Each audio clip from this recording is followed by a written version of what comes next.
Welcome to the Rock's Back Pages podcast. I'm Barney Hoskins, and I'm in steamy West London with my Rock's Back Pages colleagues Martin Collier. Hi, Barney. And Jasper Merson-Bowie. Hello, Barney. And joining us for this episode, having travelled all the way from Stoke-on-Trent, is the legendary soul writer Tony Cummings. Welcome, Tony. I'm not so sure about the legendary, but I'm here. Well, in our world, you're a legend. You're just going to have to lump it. Thank you so much for coming all this way to talk about your career from the early 60s to the present day, with a particular focus on your wonderful writing about Philly soul, a passion of all of ours at RBP. Why don't you tell us how you first came to fall in love with Black American music, Tony? I had a friend at school who would come regularly to me and saying, have you seen this cutting? Have you seen this article in Record Mirror? He would avidly read Record Mirror every week. And there was a chap called Norman Jopling writing a weekly thing called Great Unknowns. Yes. And inevitably, 99% of all these great unknowns were Black Americans, and they were either blues singers, John Lee Hooker, Jimmy Reed, many others, Howlin' Wolf being a particular favourite, or they didn't really have a name, but I think somebody tried to call it Uptown Soul or Uptown R&B. And these artists were regularly there each week, and each week I got into it, and I'd get my notebook out, and then I started reading Record Mirror avidly every week. Then I would go searching for these few of these releases which had come out in Britain. At that time, there were still lots of junk shops with piles of old records in, so I would avidly go around each shop looking for Jimmy Reed's Shame, Shame, Shame, or whatever it might be. Shame, shame, shame. Shame, shame, the way you do. Within a year, I was really, really into both blues music and what was just beginning to be called R&B. So what year is this? This would be difficult to give you an exact year, 62, 63, around that time. And where? Can we Plymouth in Devon. I detected anybody will country. detect that. Somebody once said to me that you don't really have a radio voice unless you're reading the farming reports. And well, me handsome, I've got to tell you, price of barley's gone up again this week. It's still time. But anyway, a big pivotal moment in my life, in my musical life, was when I went into with my notebook and said, I've just read this review in Record Mirror. Have you got Guitar Red on Pi International? And this exasperated lady who'd been, he said, no, you need to go down to the shop down the end of the road. You need to go down to Pete Russell's Hot Record Store. I said, oh, thank you very much. So I went down there. Well, they didn't have the single in stock either, because they weren't stocking singles, but they were stocking blues and jazz albums. And suddenly I was introduced to albums I'd heard about or read about but never actually seen. Every Muddy Waters album on chess, every Howlin' Wolf album, every Jimmy Reed album, all imported from America.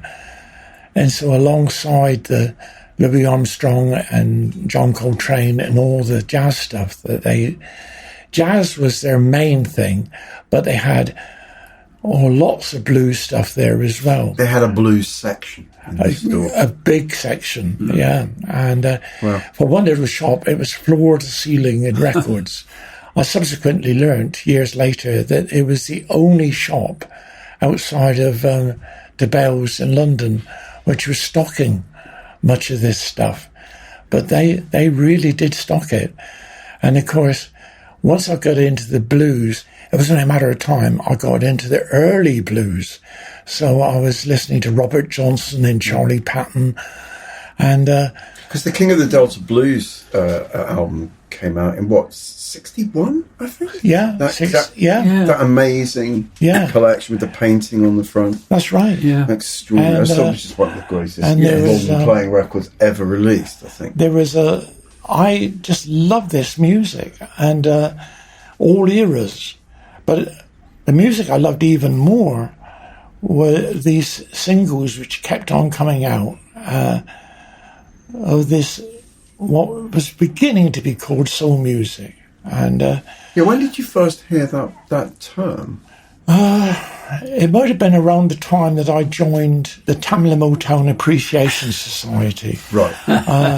Yeah. Well, they had a label called Soul, didn't they? I think they were still using the term Uptown R&B or something like that. Well, when the first Motown records came out, people were not using the term Smokey Robinson and the Miracles, Get a Job.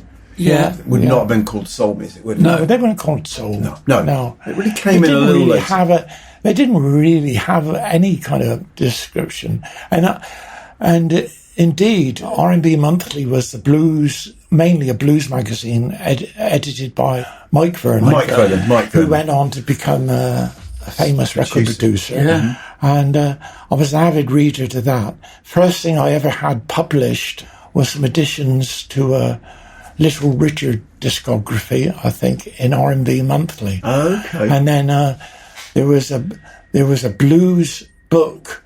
Two blokes called Godrich and Dixon published a book called Blues Records 1912 to 1940. Insert years. And it was it was an attempt to list every pre-war blues record. Mm-hmm. And I got a credit in there because by this time I was so into it, I'd managed to buy one or two blues 78s, which I could buy through Vintage Jazz Mart, which was a monthly magazine which just listed pages and pages of records for sale, largely 78s. Right. And occasionally, very occasionally, they'd have an American Blues 78 on there. And so I remember the excitement I had when I got my first and only Tallahassee Tight 78.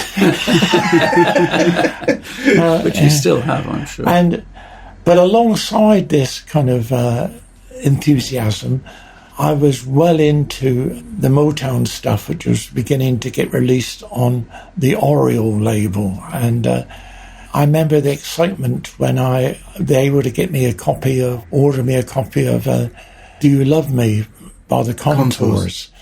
I would bore all my friends and say, Brian Poole and the Tremolos, it's rubbish. It's rubbish. Well, you were right there. You've got to listen to the original. Yeah, got to go to the real stuff.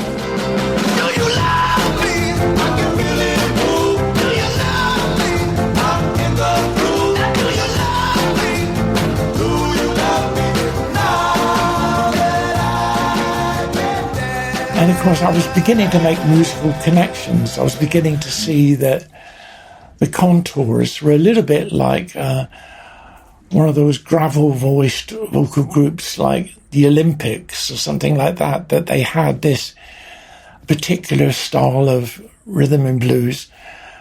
It was still really being called rhythm and blues, I think, then. But gradually the word soul came in more and more, until eventually in 65, or I think that's the right year, I'd been expelled from school. I managed to go to a grammar school, but never even took an O-level because I was thrown out of school because I really wasn't interested in learning about Bunsen burners or Latin for different words.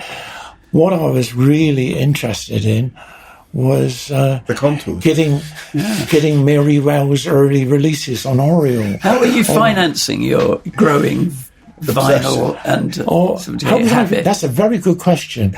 I was stealing lots of records.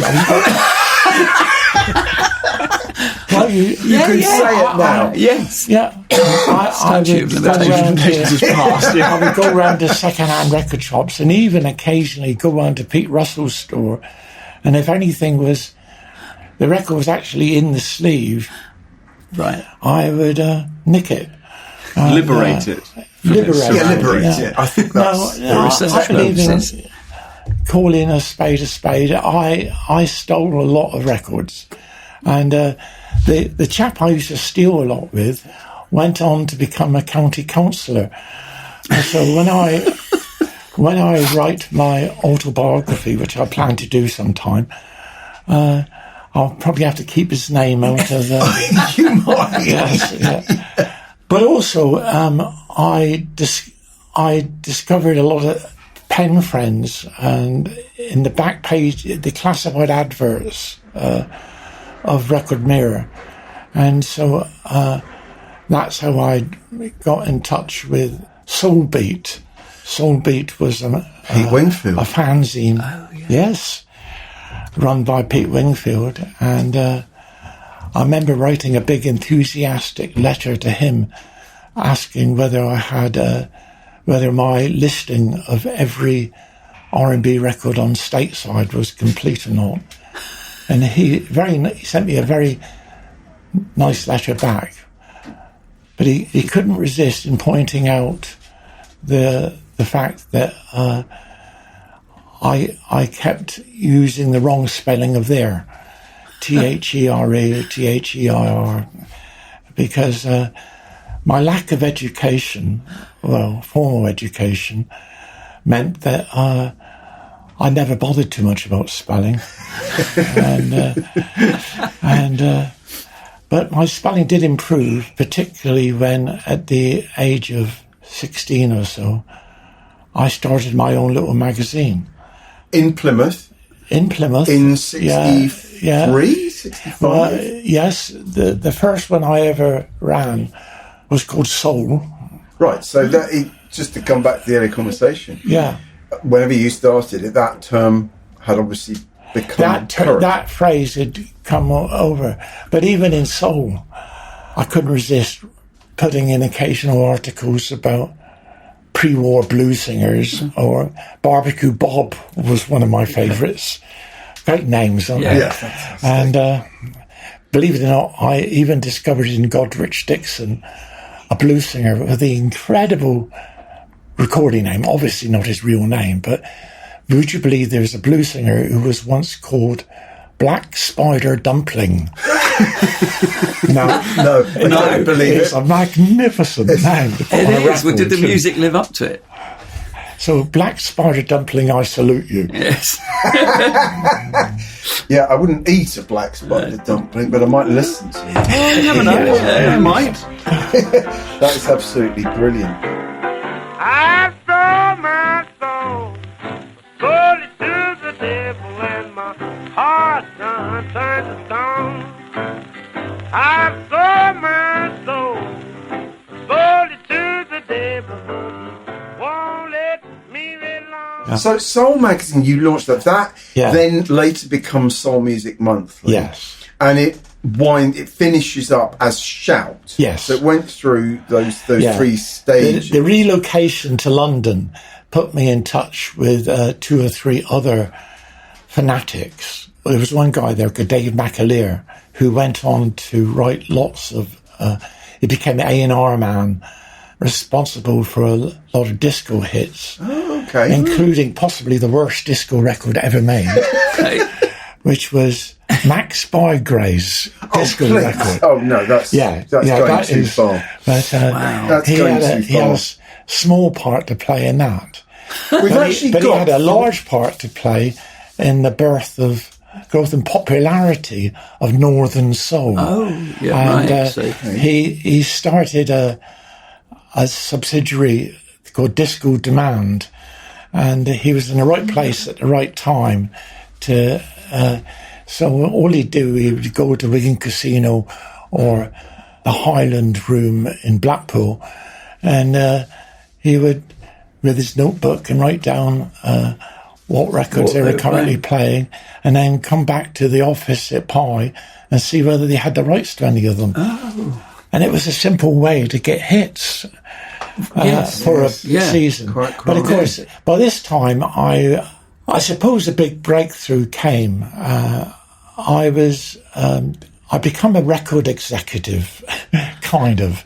I went to work in a copyright organisation, and I got fed up with being poor. I married, and it's an easy thing to get fed up with. Let's be frank. Yeah, and I was employed as a humble clerk in this big copyright organisation.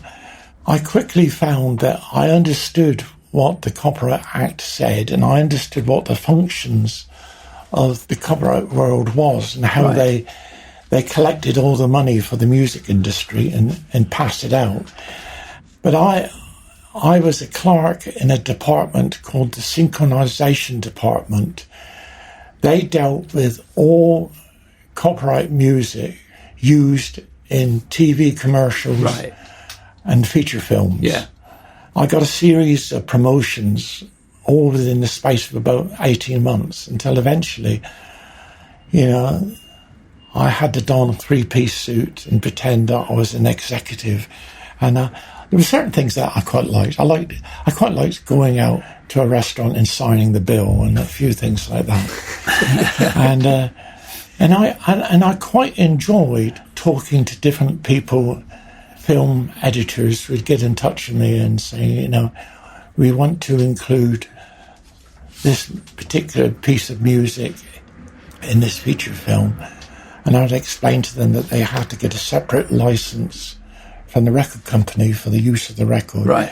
But the use of the song, and I would start quoting fees to them, I'd talk to the music publisher, and it was an interesting job. Yeah. And were you publishing this in parallel with that? No, I left a bit out. The soul music. Can I just have a quick... So listeners, we have 3 copies of Tony Cummings' soul music fanzine, and I'm just passing those over to him. I don't have any of these, but when I moved to London, I got a job. Dave McAleer, that A&R man I talked about earlier, he was working in copyright at Chappell's Music. Okay, Chappell. He got me a job working in copyright, just a menial clerical job working in copyright.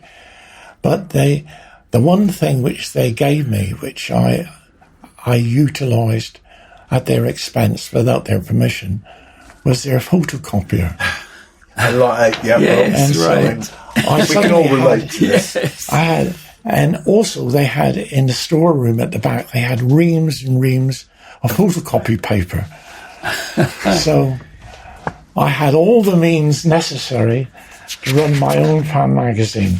Well, I mean, listen, you were used to stealing records, so this is crimes stealing.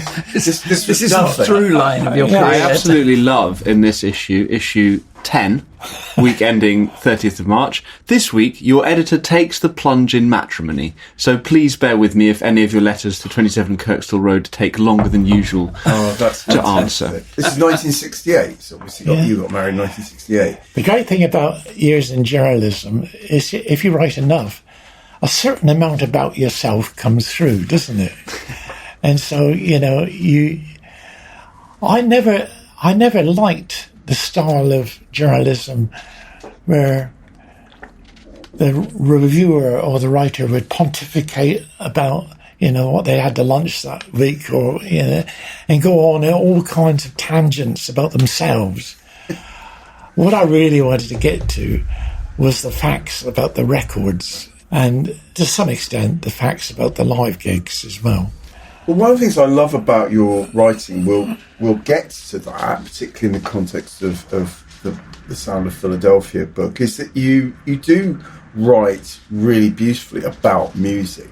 And that was, I remember when I first read you, that I got this sense of what the record sounded like, which is not easy. But you wrote very descriptively about yes, you had, what you were hearing. Yes. I did eventually, when my editor, I'm going off on a tangent again, but when my editor at Black Music told me a similar thing, he said, you write really well about music and you describe it in a way which, and until I read your stuff, mate, I thought I was good at it. Oh, please. Your General Johnston piece. You can edit this bit out. Your General Johnston piece. There are better people than me describing. It's a difficult thing to describe. It is. An emotional response, and it's much harder than you'd think to find words which can give you some sort of idea of what this stuff sounds like and why it is so appealing. What do you think is the art to that? Yeah, good question. I think I read a huge amount of music journalism down the years. And there was a guy who writes regularly, one of the fans I write regularly for soul music, called Bill Miller, yes, who actually went on to write a book about the Drifters, and I think other ones as well. The Coasters as well. Yeah, the Coasters have as them well. in our library here. Yes. But anyway, but he wasn't, his articles read like Home Office reports. Well, he was a civil servant. Because he was a civil servant. And he wrote like that. And he wrote like a Home Office report. At the time, it was so important to get this information down, because often we were writing about people that nobody else was writing about. Yeah. Nobody at all. Well, you had Charlie Gillett in soul That's music right. as well. Charles Gillett. Which piece is that, Martin? Actually, that's a review of the Bluesman Sam for second book, I think. Yeah. After the country. Sam Charles. Charlie Gillett got in touch with Dave McAleer and myself, and we were very, very impressed with Dave, because he was the first academic who seemed interested in popular music that we knew about. There might have been dozens more, but he'd gone off to America, and he'd somehow got a degree on the study of evolution of rock music. Yeah, because he was doing a post-grad at Columbia. This was, a level above what you were. Myself and Dave McAleer, we were working class boys, and we were, we hadn't realised up until then. No, it was beginning to dawn on us, because, of course, we were seeing, by this time, the academics had got into the Beatles, etc. But there was so much more, and suddenly it was this man writing about the music that Mac and I loved. Mac and I, we loved doo-wop, for instance, and 10 Commandments of Love by the Moonglows is still one of the greatest records ever made. How happy we will be if we keep the 10 Commandments of love.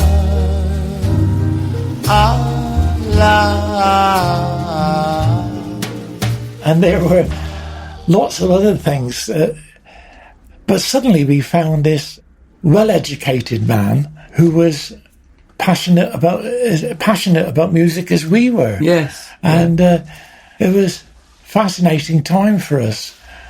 I've gone completely off the tangent, and I know you've got a timeline and you're trying to. You can edit a lot of this out. Charlie had gone to Chicago and he'd gone to New York, hadn't he? And he'd interviewed people and kind of.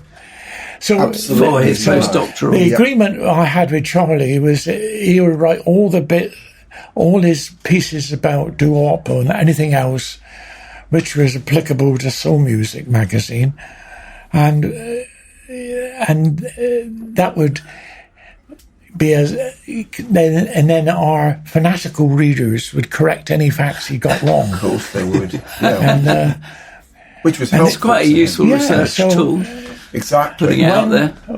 When The Sound of the City book came out, instant acclaim, because it was a seminal book. Yes, absolutely. And, it was a sort of Bible, if you'll allow me the liberty of describing it. Right. And later on, of course, Charlie Gillett was able to eventually drag me into the world of professional journalism, because all this was a hobby stroke obsession. Once I became an executive, suddenly I didn't have much time to be for my hobby executive. You know, they did make certain demands on me. And, you mean they expected you to work for a living? I still got every new import soul single coming out, you know. Where did you buy those in London? Well, I moved from stealing records to taping records. So I had a wide damned range. If you're going to part with good money. Yes. I endeavoured to tape every R&B, soul and blues record I came across. Gosh. My hobby obsession was to tape thousands of records. Now, who did they belong to? I borrowed them. From people like Charlie or Bill? Charlie, Dave McAleer. Right, Dave McAleer had got a job at RCA. And so suddenly he was bringing home all these flush, promo singles, and, you know, some of which were eventually to become Northern Soul hits. Right. And we used to ponder it a bit and thinking, the Metros, but their album wasn't very good. But that was the thing which was eventually to get me into problems with the spokesperson for the Northern Soul movement, who was a bloke who wrote for Blues and Soul called Dave Godin, the man who'd started the Tamla Motown Appreciation Society. Yes. Now, I got in a lot of trouble with him because I made that statement that some of these records that you're playing are just third-rate copies of old Motown tunes. Yeah, he didn't like them. So he was incandescent. And was it willful on the part of the Wiganeers that it had to be obscure before anything else? Yeah, almost. It didn't have to be good. It just had to be obscure. Really hard to it had to be obscure. Now, of course, but there are some fantastic things. Some of the records that became known as floor fillers and Northern Soul classics. Some of those records deserve their obscurity. I would agree with that. The reason why there were still 30 unsold copies in a warehouse somewhere is because they were terrible. Yeah, it is true that at a certain point of fandom and obsession, the fact that something is rare can become more exciting than the fact that it's good. And Northern Soul. Now, eventually, this Charlie Gillett got me writing a few articles for Record Mirror. I wrote an article about Dave Godin's trip to Manchester, I think it was, where he was eulogising these people dancing to all these obscure records. Would have been the Twisted Wheel in Manchester. That's right. Dave Godin was very, very annoyed with me. And so when I tried to organise a trip through Record Mirror to come up to the other obvious epicentre of Northern Soul, which was the Highland Room, Dave Godin got in touch. In which city was the Highland Room? Blackpool. Blackpool. It's funny because I was talking to my wife about Northern Soul clubs. And that must have been where she went. The DJ there, he invited me up. So I thought, well, I'd like to bring some of my mates and my friends and my soul music obsessives with me. So we filled up a coach and we went up there. But Dave Godin got in touch with the management and they wouldn't let us in. That is they said these Southerners have come up to cause trouble. Wow! Start lights about the quality of records on the yes, and I thought it took me a long time before that truth came out. You know, but it did eventually. So you got turned away and you didn't know why. Yeah. You just got turned away at the door. Turn away, yeah. Sorry, you can't come in. Yeah. Did you then sort of get a bus to the Wigan Casino instead or something? Or were you home? You just turn tail and come back to London? Yeah. That's extraordinary. Gosh. That was the reality. When harder to get into than the Blitz Club. When black music or Studio 54. When black music, IPC being the biggest magazine publisher ever, they decided eventually that soul music and reggae music, or soul music particularly, and reggae music coming along, was getting bigger and bigger in British consciousness. Yeah. Then now was the right time to start a magazine. So they put a half-page advert in Melody Maker. Anybody who enjoys either of these musics apply. And they had, I think, 3,000 applicants. Wow. And was Alan Lewis already in position as the editor? Was Alan Lewis already? He was. So it was his. Alan Lewis was a sub-editor for Melody Maker. Okay. And Ray Coleman was his boss. And anyway, I've written some articles thanks to Charlie Gillett, in his contacts. He's given me some. So I was the person chosen to be the staff writer of all these applicants. And quite right. And then, the first day in there, suddenly I'm in, blinking. The bosses at the copyright organisation couldn't believe it. Their eyes were. You mean you're going to give up this nice steady safe draw and this status and this suit? Yeah. And I said, well, there wasn't much of a downsize in the thing. Plus, as I've discovered, professional journalists have perks which they very seldom speak about. You didn't have to take records anymore. No. And the first day there, it was explained to me, you get this expense sheet and you claim the maximum in taxi fares every week, And I said, well, what if I had not taken taxi? It doesn't matter, You were learning. It's a book of receipts. The reality of what goes on in Fleet Street. Yeah. And, yes, it was glory years of. It was IPC. particularly ironic years later when there was a scandal about MPs' expenses written by journalists who were doing their own fiddles, to my knowledge. Yeah, of course. I thought, the hypocrisy of the whole thing. But anyway, at the time, of course, I didn't think about it,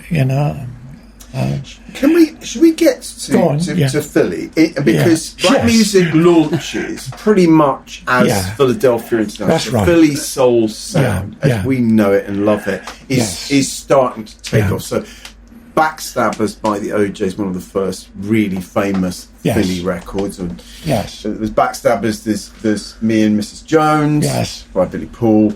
There's If You Don't Know Me By Now, How Melvin, the Blue Notes. I think that's all like 72, 73. What was your first awareness of, what we will broadly describe as Philly soul, which is not just stuff released on the Gamble and Huff label, but the key moment for me was I was invited to the press office of CBS. And they said, we want to play you the first copy. It's not been released anywhere in the world yet, but it's an album called Ship Ahoy by the OJs. Yeah. They played me the whole album. And of course, I was, confident. I'd followed the OJs since their R&B hits for a few years. Right. I knew every single, more or less. When did they form? Like mid-60s or late? The first big Philly record of theirs, I believe, in your book, was One Night Affair. Yeah. Gamble and Huff production, 1968. Neptune Records was the really... Neptune, exactly. Yeah. Right. But so I knew all about their Neptune releases, and I knew they were good. But they played me the whole album from beginning to end. sat in this room, not much bigger than this, with huge speakers, of course, and I listened to it and thought, that's got to be the best album I've ever heard. Pretty fucking great, isn't it? It is a great... Yeah. And it's a great album. Yeah. Up to that moment, I can honestly say, I had some albums, and but really, to me, Gamble and Huff were the first men who really grasped the metal that, that the market for soul music has changed, and it's now an album market. That was a key thing. So it's a key. Yeah, I mean, it didn't completely change into an album, but there were albums being made that you could listen to the whole way through. You would make an album, and you would try and get 2 or 3 hits from it, or even 1 hit from it before you release the album, or around the time you release the album. Yeah. Anyway, and so almost immediately, a book publisher had contacted me, and they said, we'd like you to write a book, any subject your choice, because they liked my essay on I'd done for the Soul book. Yes. And they wanted me now to do a whole book on any subject. So I said off the top of my head, yeah, Philadelphia. I'll do one on Philadelphia, because the penny began to drop then that these guys with their Neptune Records, now Philadelphia International, had developed something which was more than simply a hit-making machine. They developed a sound. Yeah, right. It was a sound. It was something that, at its best. And they were effectively, and I knew they were going to be the Motown of the 70s, Right. Motown began to lose its musical bearings the moment it left Detroit. It started to lose its way creatively. People will steal from their mother. People will rob their own brother. I just wanted to say we've got on Rock's Back Pages, and have had for a while, an audio interview from 2005 with Kenny Gamble and Leon Huff. Yeah. And we listened through to it yesterday and try and work out what would be a good thing clip to use. And I'd remembered from your book, The Sound of Philadelphia, when they first worked with Jerry Butler, one of my all-time favourite singers. Yeah. And talk about albums that you can, I mean, the Iceman Cometh album that they did with him in 68. Yeah. Which had Hey Western Union Man on it. And I mean, so that's almost like long before Ship Ahoy. That's like a proper soul album, that was a proper soul album. Yes. Up at that moment, I'd not really taken Jerry Butler that seriously. After For Your Precious Love, the thing he did with the impressions, beautiful VJ Records started to turn him, or he was prepared to be turned into a middle of the road crooner. Yes. Yeah. And I was never particularly into middle of the road crooning. I loved his version of Make It Easy on Yourself. Oh, It is the greatest version of that. But this is Kenny Gamble talking to David Nathan of Blues and Soul fame in 2005 about when they first hooked up with Jerry Butler.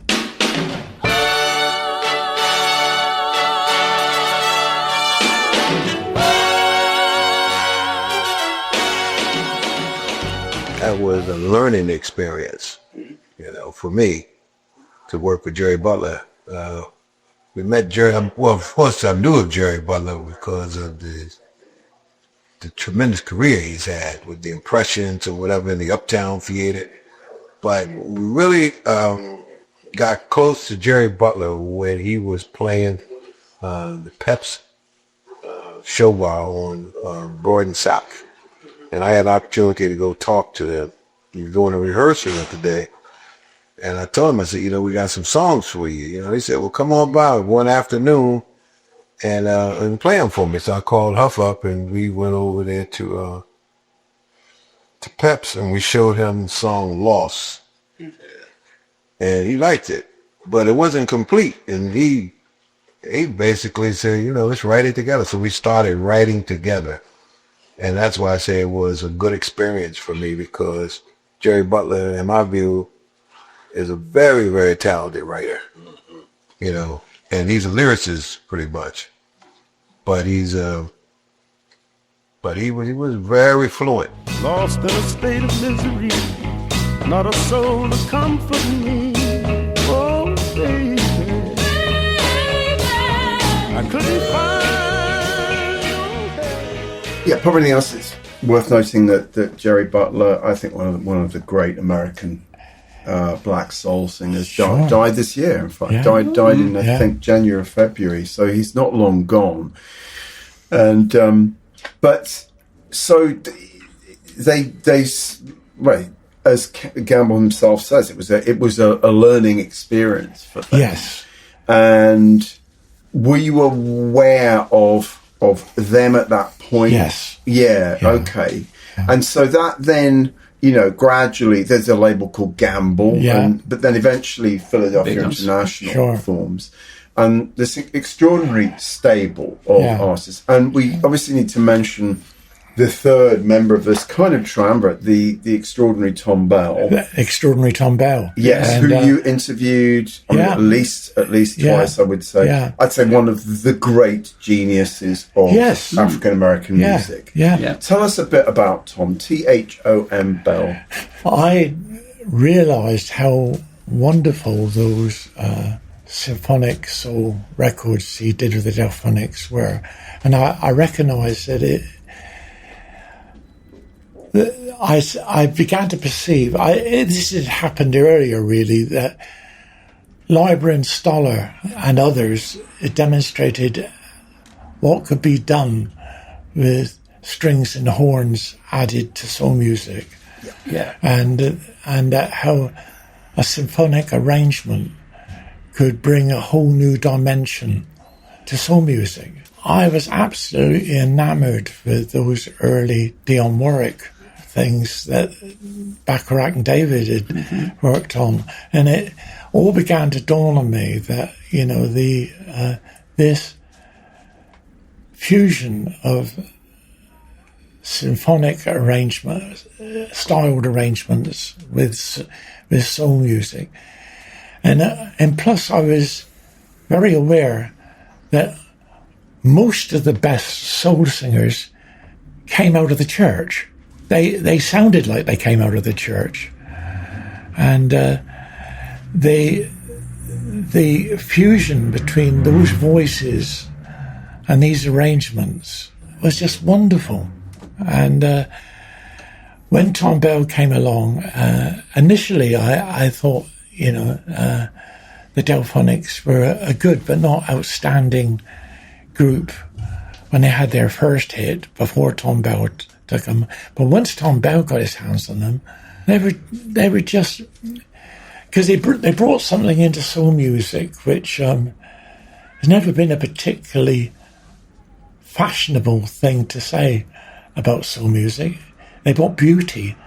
There was beauty brought into the arrangements, which so that when you got a great symphonic soul record like You Make Me Feel Brand New by the Stylistics, it's a perfect blend of emotional truth conveyed by the singers and something transcendent. I don't even have the proper language. I have to give you the job of describing the language. And I became a big enthusiast for symphonic soul as it was then. Were you writing the Philly International book while Philly International was successful? So Philadelphia International, I was commissioned to write the book. I said to Philadelphia, I told them I wouldn't be able to go out to Philadelphia to do the book they had to give me about 3 or 4 months. Right. And I took a month or so researching all that I could about everything from the... Will you go right back to the beginning? Yeah, right back to the beginning. Story. Yeah. Because, because American Bandstand. Tell the whole... You set the scene. And even stuff that I personally never thought that Bobby Rydell made a good record. But Actually, one of the best but it was- singers, I would say, of Right that down. stable. I think he did have a voice, unlike Fabian. Well, yeah, there's others. He runs a lot worse than Bobby Rydell. Yeah, that's true. Fabian took some listening to, and they were pretty Italian boys who were in the right place at the right time with the right TV connections. But even all that research I found interesting, and it all added in to the story, because one of the things I'm hoping to write some article in the future about the part that Philadelphia has to play in the birth of disco music. And when I was doing research prior to going out to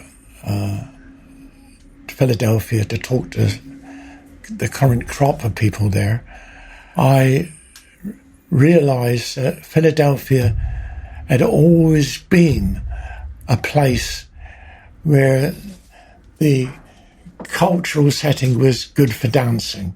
The different groupings there loved to dance, and my dad, who was a big Glenn Miller fan, one of the big dance records of the Second World War, when dance music was a very different kind of music, but was Pennsylvania 6-5,000.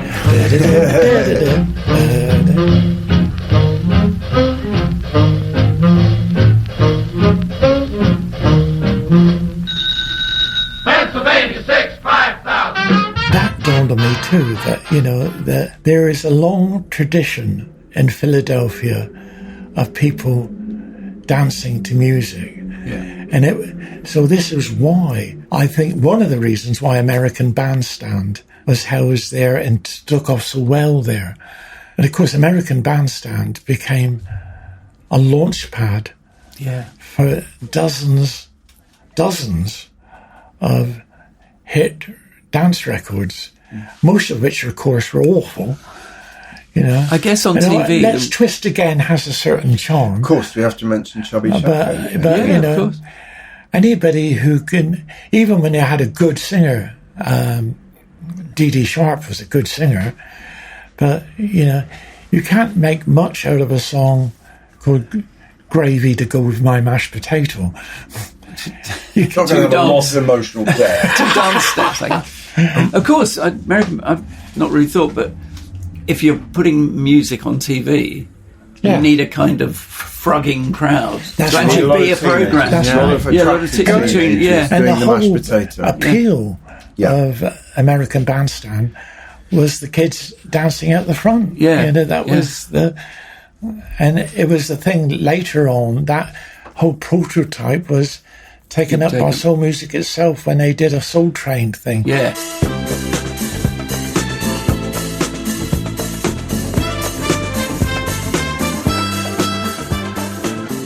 Going back to Gamble, Huff and Bell, I think it's really worth pointing out just how unbelievably influential the sound of the records was. And who sampled the online sampling and covers database recently did a great story of all the musical connections to Gamble, Huff and Bell. Yes. And I don't know if it's still up, but there was like a search field where you could put in any song in the database and it would tell you how many degrees of separation it was from Gamble, Huff and Bell. And it's extraordinarily difficult to find anything more than 2 degrees away from those songs. Wow. Everything somehow links back to Gamble, Huff and Bell, which is brilliant. I mean, so if it's still up, it's well worth checking out. You see, they were in the perfect place at the perfect time. They had, first and foremost, they had the vision, the creativity to see that this thing which everything is influenced by everything else in pop music, but clearly, when you take Leon Huff, he'd done sessions in New York. He'd worked with Leiber and Stoller and Phil to be clear, he Spector. was a pianist. Yeah. Right. Gamble, I don't think, played an instrument, but he wrote the lyrics and was the boss of the company. And he was the creative genius and lyricist. And between them, it took their vision and they saw and heard what New York had started to do and or was doing, and they saw that these principles could be applied to their record company. I mean, there was a moment with Neptune Records where they got it absolutely right. Gamble, Huff and Bell did a record with Neptune, which is a forerunner record label to Philadelphia International, called Looky, Looky, Look at the Girl. And it was a perfect dance pop record. Absolutely perfect dance pop record, And it was everything that you would expect them to be able to do. And by that time, that sound with those MFSB session musicians, it all perfectly come together. Now, of course, it should have been a number one pop hit. If they'd had the distribution they were promised, it probably would have been. Which they didn't at that time. But they didn't then they got into bed with CBS, with Columbia, didn't they? But it was the beginnings of sound. And when I came in and I'd made a lot of those connections in my own head.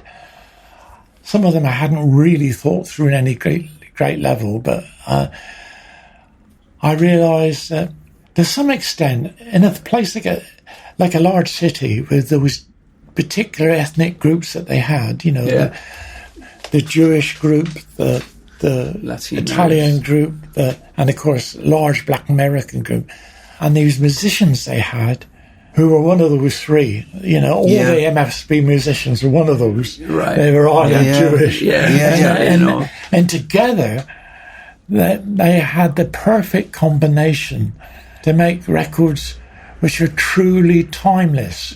Now, the best Philly soul records, the best of them, people are going to be playing them in 50 years' time. Yeah. They are.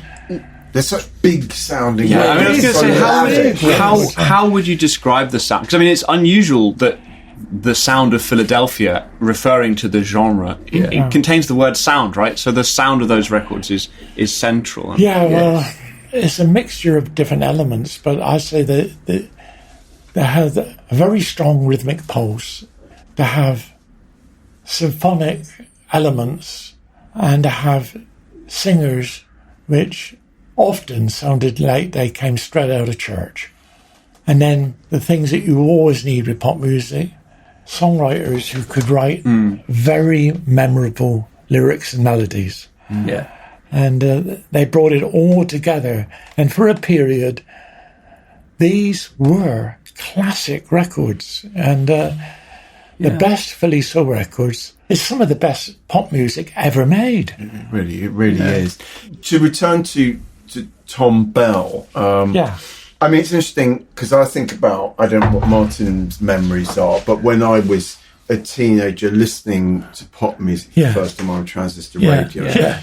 On Radio 1, you get like everything, right? So you get T-Rex, like followed by Al Green, followed by, Sweet, followed by, a Philly record, or the Stylistics. I remember, I mean, when I was 13, Stylistics, it was just too sort of sugary sweet for me. It was too perfect. And when you saw them in their kind of slightly, daft kind of, frilly ruffled shirts. I think televisionally, kitschy element. Or at least as a 13-year-old for me, it looked a bit kitsch compared to Mark Bolan. Yes. And then, but years later, then I would hear Betcha by Golly Wow. Yeah. And I think, oh God, that is beautiful. And then I remember, and then Prince said it was the most beautiful song ever written, and covered it on Emancipation. Right. And you started to realise, I mean, there's a lot of quite icky stylistic stuff. Sure. But there's, I'd say, 5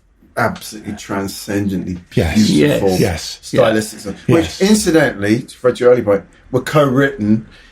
Thom Bell co-written with a white Jewish girl called Linda Creed. Linda Creed. And she in an interview in 1975 said, "Well, we don't write R&B.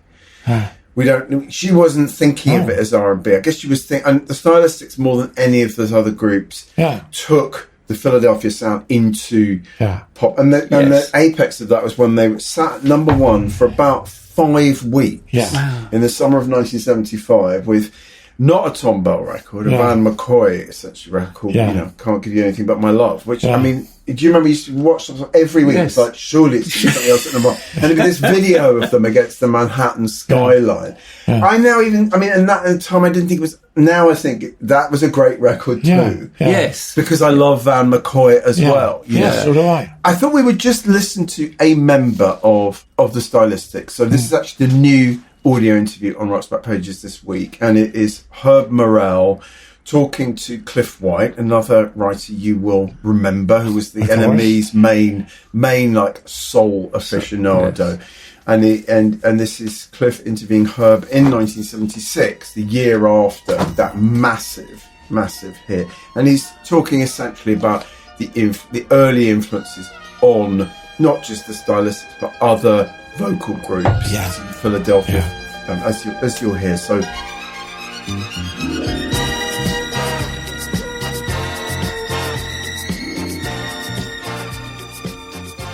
before the Stylistics got together, and even in the beginning, we first got together, we just was doing everything that was in the top 10, you know, because at that time, the biggest craze was the Temptations. You know, so any group or every group that you seen, you know, was Temptations. You know, that's right. But we just tried to do one step further. Instead of being Temptations, we were Temptations, Gladys Knight and the Pips, Aretha Franklin. You know, even at that time, the Beatles. You know, we were doing part of, you know, half of our show with tunes taken from the Beatles. Really? You know, That's right. You know, so like we didn't try to like say if you see a group and say, well, that's the Temptations all over again.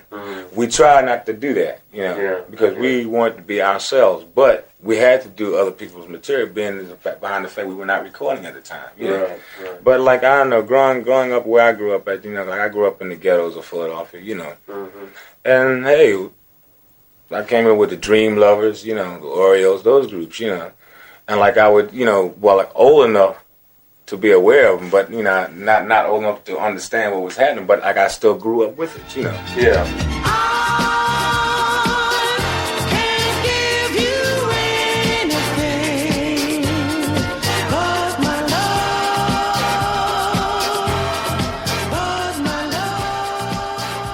quick question for you, Martin.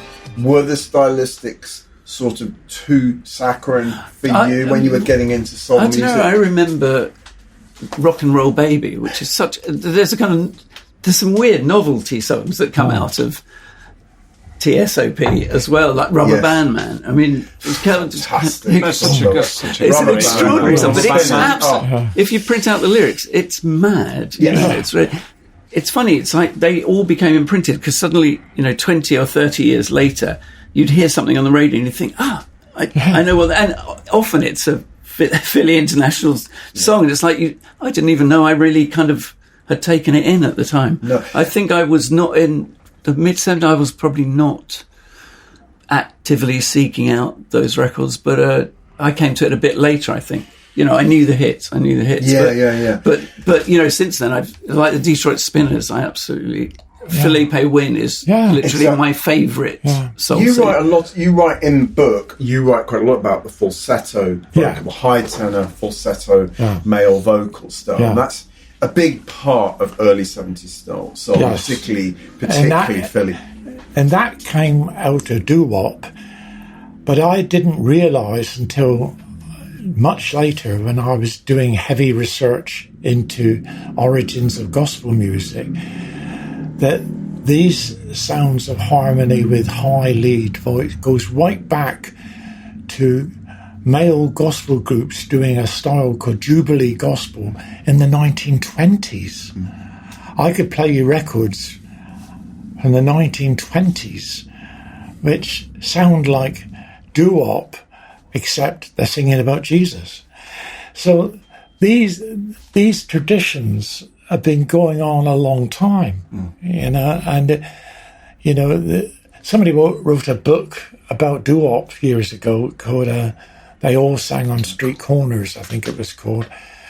But before they sang on street corners, they were interestingly singing in church. And it was those abilities for 4 or 5 guys to stand there and work out harmonies together and sing as being part and parcel of African American culture for a long, long time. Yeah. Anyway, that's aside from the sort of vocal harmony groups, Philadelphia International also managed to launch like Teddy Pendergrass out of Melvin and the Blue Notes, and who's one of the great vocalists of that. I mean, just extraordinary solo voice as he well. Was sort of the polar opposite of Russell Tompkins Jr. Yes, that's in right. the Stylistics. Yeah. You know, he was like ultra macho. Yeah, all muscle in a way. All muscle, this big, gruff kind of gospelly voice. Not bel canto, but a very important kind of singer. Yeah. And obviously, you know, the voice on a lot of the big Harold Melvin, the Blue Notes classics. Well, it wasn't and Harold then Melvin, this incredible solo career that he had. Love it is. TKO, amazing, yes. funky ballad. And as you've pointed out in your book, he was a disciple of a certain lead singer of the Dells. The Dells, yes. Marvin Jr. Marvin Jr. Because Marvin Jr. had a singing style which sounds like a gospel singer, effectively, you know. But the interesting thing is, you know, you say polar opposites. When I went and did the research for the Sound of Philadelphia, I spent a whole day in a African-American church, morning, afternoon, evening, and they had a thing called a gospel program, and they would get all these local gospel groups, none of them well known. Most of them never get even close to making a record, from morning, afternoon, and evening, and singing, and then ended it with some prayer, and that was the end of the celebration. And there were both styles there. There were groups singing with a high falsetto with incredible range of these singers, singing beautiful, beautiful harmonies. And then the next, well, we're going to rig it up now. Let's praise the Lord. And all there. Yeah. And, all, you know, and that for parts of I'm not trying to push it all onto the church. I'm not that silly, but the church has a lot to play in the bringing forward to what the Philly sound is. Yeah, absolutely. Well, it probably gives it the church background gives it a slight rootedness in amongst in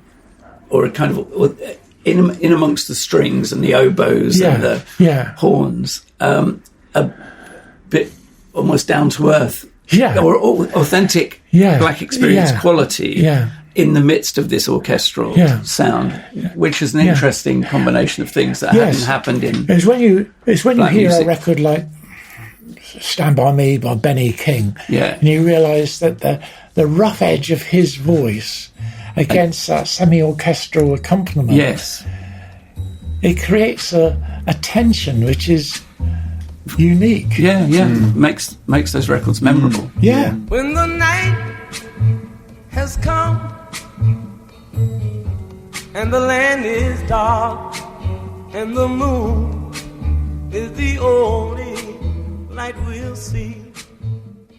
I just wanted to insert here that we've got a number of Philly-related pieces obviously on the home page this week, and even though we are pre-recording this episode, when you are listening to it, listeners, there will be pieces on the home page by Tony Cummings, obviously, from Black Music, including your visit to Philadelphia in 75, and you go to Sigma Sound, and you're in Bunny Sigler's Cadillac, which is a brilliant opening to the piece. But we've also got an early piece by Pete Wingfield, the aforementioned Pete Wingfield from Let It Rock in 1973, where he reminisces about seeing the Intruders at the Uptown Theatre in the late summer of 67 in Philadelphia, which is wonderful. And a piece by Robert Palmer, the great Rolling Stone writer, which is an interview with Tom Bell. It's called Philly Soul and the R&B flugelhorn, which kind of says everything. But it's rather wonderful because he describes these two hopefuls coming to Tom Bell's office in Philadelphia. They're called Bruce Hawes and Joseph Jefferson. And Jefferson sits down at the piano and plays one of their sort of imitation Tom Bell type ballads. And so this is how Robert Palmer transcribes Tom Bell's reaction. Okay, Bell says, you have 4 lines to the verses and only 3 to the chorus. Right away, that's mathematically weird. Plus, the progression goes up and up and up. It's got to land. So right here, you can add a 9th. Lift the rhythm a little by putting in a 2-beat part on the bridge. Blah, blah, blah. Within 5 minutes, Bell has turned a sketch into a polished potential hit. Exits Jefferson and Hawes with exclamations of phew. It's just a one little window to that. So, and also I just want to mention the last of the affiliated pieces is by Paul Lester, who I wrote for at Uncut in the noughties. He's a huge Tom Bell Philly soul fanatic. He wrote this piece for The Guardian in March 2011, and it's kind of looking back with Kenny Gamble and at the sort of slightly darker side of the Philadelphia International story. And I remember hearing like rumours that they were sort of, mobbed up, and they address this a bit in this. I mean, they deny it. They talk about how we were tough. Who said we were tough? Well, Gamble and Huff both Gamble admits to being tough. He says, they thought me and Gamble were the mob when we were younger, but we were nothing like that, he says. I wasn't terrifying, but I wasn't someone to be tampered with. Paul also mentions that Kenny Gamble became he found an Islamic faith in his life and found that quite hard to reconcile with his sort of financial drive at the helm of Philly International. So it talks about that. And there's the book came out 2004 called A House on Fire, The Rise and Fall of Philadelphia Soul, which described Kenny Gamble as the pseudo-intellectual, the high-minded sage, and Leon Huff as the emotionally withdrawn, silent facilitator. Leon Huff is nonplussed by this evaluation, says Paul Lester. I don't know about all that. I'm just a musician, Gamble's the lyricist. Anyway, it's interesting to get a kind of perspective all those years later on those two. How do you see the evolution of the Philly sound from, say, the mid-70s to up to kind of McFadden and Whitehead, that incredible Ain't No Stopping Us Now record, one of my favourite Philly records. That's right in the middle of the disco era. What happened to Philadelphia International, and how did it sort of peter out in the end? I think you could come up with a dozen reasons as to why it petered out. The one which I would put forward was because they didn't look after their session musicians sufficiently, and they were wooed away to become the salsa orchestra, basically. And so they lost now, of course, they were session musicians, but what they should have done is had them under some kind of contractual deal so that most of them are held together.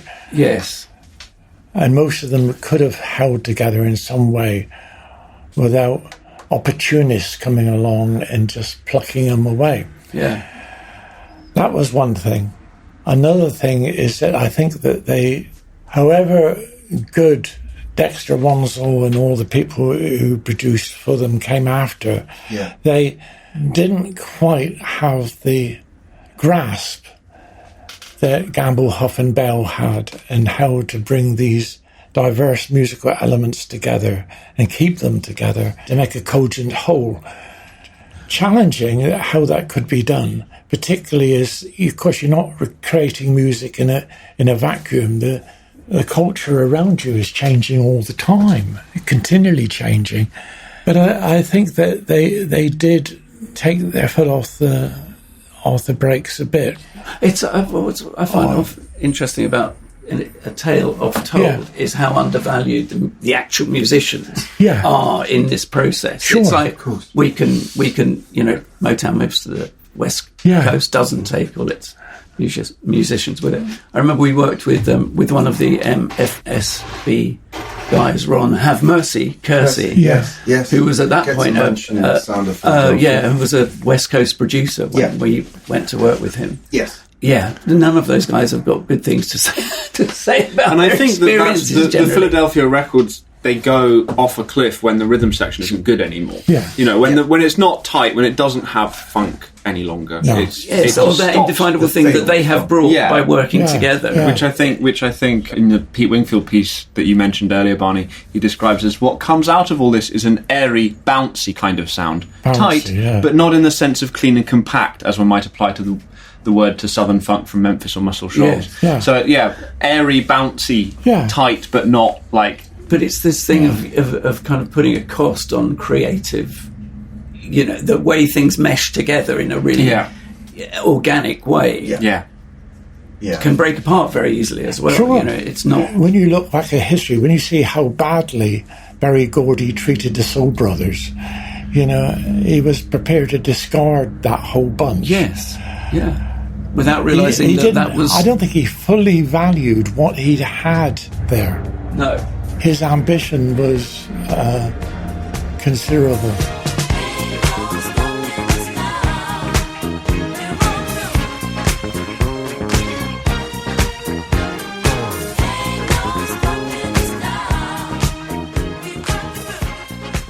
We're coming to the end of this episode. We're going to have to be back in one day to talk about gospel and other things, but it's been amazing talking to you about your career and Philly International. I wish someone would reprint The Sound of Philadelphia. That's something that needs to happen. I've still got a copy that I bought in the late 70s, which you kindly signed for me.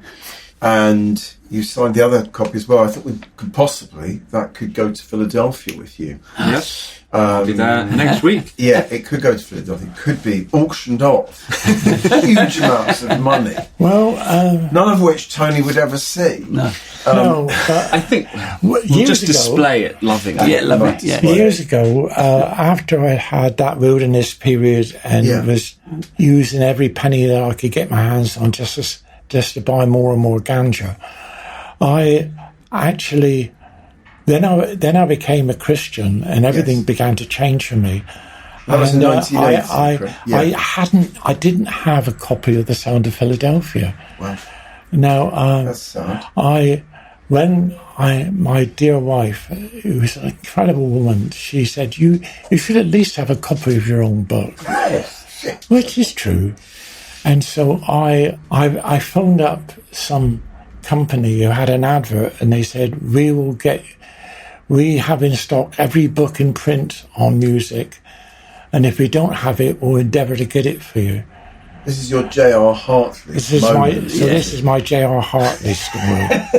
So I got in touch with them, and yes, we've heard of that book. So I told them, and they said, what's your name? And they thought I was a wind-up. It took me quite a while. I really am Tony Cummings. I really do want to buy my own book. Yeah. So I didn't hear from them for 6 months. 6 months. And then I finally get a letter from them saying, we've tracked down a copy of the Sound. It will cost £120. Well, no way I was going to pay £120. Not even for my own book. No, not even for my own book. Not worth it. No. Well, so you still don't have a copy? I got one. Yes. My wife. Because if you hadn't, then my wife had to give you your own. My daughter finally found me a copy. Oh, fantastic. And it was relatively cheap. I mean, it was £65 or £70. This is. That's crazy stuff, this was a book which was remaindered. They didn't. I know. It doesn't make any sense. It doesn't make any sense at all. But no. Jasper, have you got any pieces you want to just mention? Yes, I'll mention a couple of pieces of little coda, exactly. So, first of which is, Why Are We So Hard on Our Music Press? By Ben Myers in The Guardian, 10th of March 2008. We have the best, liveliest, most honest music press in the world. The trouble is, if we loved it more, it might... a music journalist. Right. Yeah. The trouble is, if we loved it more, it might not be so good. Music magazines are disposable and their readers fickle, which is why publications are constantly refining their content and presentation. Lest we forget, once flourishing publications such as Melody Maker, The Face, Music and Smash Hits have all gone to dust this decade, along with many others that have closed after just a few issues. But there's an upside to this. The UK has the best music press in the world. For me, US music magazines such as Rolling Stone or Spin just don't compare. So he goes on to write about how, you know, we should be more grateful for our music press, but also that I've always said that it's actually a factor of the changing tastes and demands of the consumer. And he writes about like the letters people write saying, "Oh, the enemy was better in this decade or that decade." That actually it's that sort of that churn of feeling that creates the environment for the music press to thrive, sort of. I mean, it's interesting to read because this is obviously 2008, at that kind of point when a lot of those print publications aren't making it. And we last episode we talked about The Wire, which gets mentioned in this. And it's tricky, isn't it? Because I think that you want to have new things springing up, but the environment for magazines right now is just so tricky. So I would like to say I think that Black Music was one of the best music magazines ever to come out of this country, and you were editor of Black Music for how long, Tony? Only 3 or 4 years. But it was really, really good, and you had great writers in there. My dear friend David Sigerson was a contributor, and you know, you had really interesting writers. It wasn't just, and it wasn't being covered in the same way in there. And who else do you remember writing for you at Black Music? David Sigerson was a brilliant writer. Yes, and really was. Anyway, just mentioning that, Black Music was, we've got a pretty good collection. Not absolutely complete, but good. Someone actually brought in a few more issues. Yes, thank you very much. Some gaps last week, which is really helpful. What else have you got? Lastly, in a radical left turn, just to provide a bit of contrast. Oh, how radical! Ian Winwood in the Telegraph on 25th of September 2024. Linkin Park. No mention of... That is a left turn. Yes. No mention of Chester Bennington in this curious comeback. 7 years after the death by suicide of their vocalist Chester Bennington, Linkin Park re-announced themselves on Tuesday night to their devoted British audience in an ungentlemanly fashion. Although equipped with a new singer, the LA group's longtime members declined to introduce Emily Armstrong to the 20,000 people crammed into the packed-out O2 Arena. Neither did she, for that matter. Instead, the sextet simply did their thing as if nothing had changed. And it's kind of interesting because it was very contentious, her being put there. It was contentious for two reasons, one of which is that a bunch of the fans were kind of cross that she's a woman because, you know... Chester wasn't. Because Chester wasn't, and you know, rock music fans have certain... quite traditional. But the other big problem was that actually she had... It was revealed right as she was joining that she had attended court in support of Danny Masterson, the rapist Scientologist. So it was very concerning that she was sort of, involved in all of that. And inevitably, writes Ian Winwood, no mention was made of this unpleasantness. Rather more surprisingly, no mention was made of Chester Bennington either. Instead, on an in-the-round stage in the centre of the arena's hockey rink-sized floor, Linkin Park let the music do the talking. It's very it's a sort of strange story, and it was kind of a controversial moment. I don't really know what Is she still the singer of Linkin Park? I'm not sure. I think so. I don't really know what's come out. I think she issued a statement and apologised and stuff, but it's very, very odd. But the other reason I wanted to mention the piece is that I think it's interesting the way that Ian Winwood writes about the music. Notwithstanding their blockbusting success, this pop-up show, announced only weeks earlier, sold out in an instant. The group remain, I think, curiously undervalued by critics. Unlike other leading lights of a new metal movement that came to prominence at the turn of the century, at their best, the Californians sound like the future rather than the past. With more than 100 million album sales to their credit, the fluency on Tuesday night with which rock, hip-hop, balladry, dance beats and thrash metal were married to a seamless whole was a marvel to behold. And I think that's curious because they are kind of widely maligned in critical circles. Well, I know you have a soft spot. As is the whole... Well, I loved them when I was like 12. You know, I think it's the right age to love that group. When you fall in love with music at 12, it's a lifelong love affair. Well, but in Hybrid Theory as a record, I think there's something there. You know, I mean, sonically, it's not for everyone's taste, but those kind of critics. The bands that critics don't like that are nevertheless extremely successful have always interested me. Fill the O2, right? Exactly. 3 weeks notice. Yeah, I just wanted to throw that in there as a kind of. Did you go? No, I didn't go. No, I no. I did not. Anyway, that's my lot. Fantastic. Well, thank you so much. So that brings us definitively to the end of episode 205 of the Rock's Back Pages podcast. Our deep thanks to Tony Cummings for being such a great guest. Do seek out very expensive copies of The Sound of Philadelphia and the Soul Book too, which was another Bible for me, which was you and Simon Frith, Ian Hoare and Clive Anderson writing about, really, it was like a history of Black American music.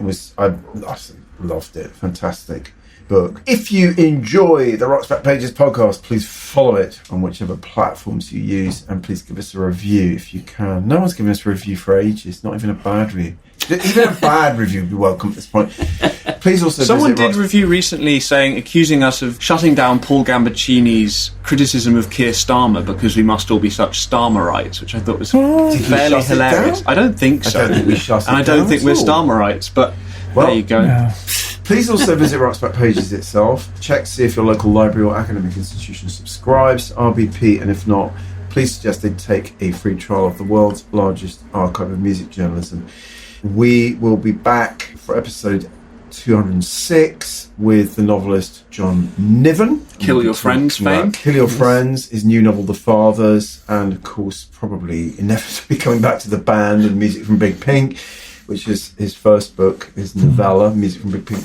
It's goodbye from me and from Jasper and Martin and from our guest, Tony Cummings. Could we try some sort of street corner harmony? Four-part harmony. Four-part harmony. Okay, all right. We're just gonna sing goodbye all together. Okay, so 1, 2, 3. Goodbye.